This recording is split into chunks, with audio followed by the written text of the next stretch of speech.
मैं हूं आपके साथ नम्रता शर्मा। अगर आपकी शादी नहीं हुई है और मतलब कि अगर आप कुंवारे हैं और अपने लिए दुल्हन ढूंढ रहे हैं और वो भी मैट्रिमोनियल साइट पर, तो हम तो यही कहेंगे कि मत ही ढूंढिए, क्योंकि जिस तरीके से मामले बढ़ते जा रहे हैं फ्रॉड के, वो लोगों को बहुत ज्यादा परेशान कर रहे हैं। और ऐसा ही एक मामला हम आपको बताने जा रहे हैं जिसको सुनने के बाद आप भी हैरान रह जाएंगे और सोचेंगे कि इतनी फेमस ये मैट्रिमोनियल साइट्स हैं, इतने लोगों के इनके जरिए रिश्ते होते हैं, लेकिन इसी बीच फ्रॉड के चांसेस भी लगभग 95% होते हैं।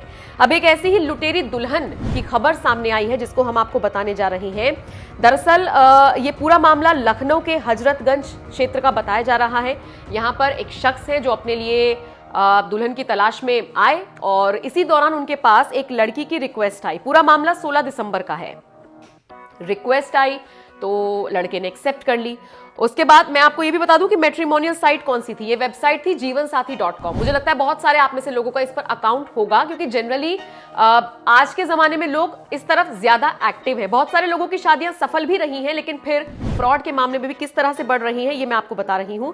तो 16 दिसंबर का मामला है। लड़की की रिक्वेस्ट आई लड़के के पास, लड़के ने एक्सेप्ट कर ली। बातचीत शुरू हुई तो लड़की ने यह बताया कि वो आयकर विभाग से हाल ही में उसने नौकरी छोड़ी है, वो तैयारियां कर रही है और जल्द ही वो आईएएस बन जाएगी। और फिर उसने उस शख्स से यह भी कहा कि सोचो तुम आने वाले वक्त में एक आईएएस के पति कहलाओगे। बातचीत का सिलसिला बढ़ा। 2-4 महीने बातचीत हुई और उसके बाद समझ में आया कि 2-4 हफ्ते माफ कीजिए बातचीत हुई तो समझ में आया कि मतलब जीने मरने की कस्में दोनों ने खा ली। उसके बाद जब शादी की डेट फाइनल होने को आई तो लड़की ने अपनी कथित मौसी से उस लड़के को मिलवाया। उससे कहा कि मेरे माँ बाप नहीं है, मेरी मौसी ही सब कुछ है, करोड़ों की जमीन मेरे पास पड़ी। जाहिर सी बात है, कोई भी इतनी बात कहेगा तो सामने वाला शीशे में तो उतर ही जाएगा। उतर गए भाई साहब। तो उसके बाद फिर शादी से ठीक 4-5 दिन पहले लड़की ने फोन करके लड़के से कहा कि मेरे कहीं से पैसे आने थे और वो पैसे नहीं आ पाए हैं और शादी के लिए जरूरत है। भावनाओं में बह गए भाई साहब और उन्होंने 6 लाख रुपए एक बार और 4 लाख रुपए एक बार उस लड़की के अकाउंट में ट्रांसफर कर दिए। उसके बाद तो फिर वही होना था जिसकी कल्पना आप कर ही रहे हैं। फोन स्विच ऑफ और सब लोग भाग गए। जैसे ही लड़के को रियलाइज हुआ कि वो ठगी का शिकार हो गया है, उसने पूरा मामला पुलिस में दर्ज कराया। फिलहाल पुलिस पूरे मामले की तफ्तीश कर रही है। जो व्हाट्सएप चैट है, जिस नंबर से बात होती थी, जिस नंबर से कॉलिंग होती थी, उन सब की जो जांच है वो की जा रही है। पुलिस पता लगाने की कोशिश कर रही है।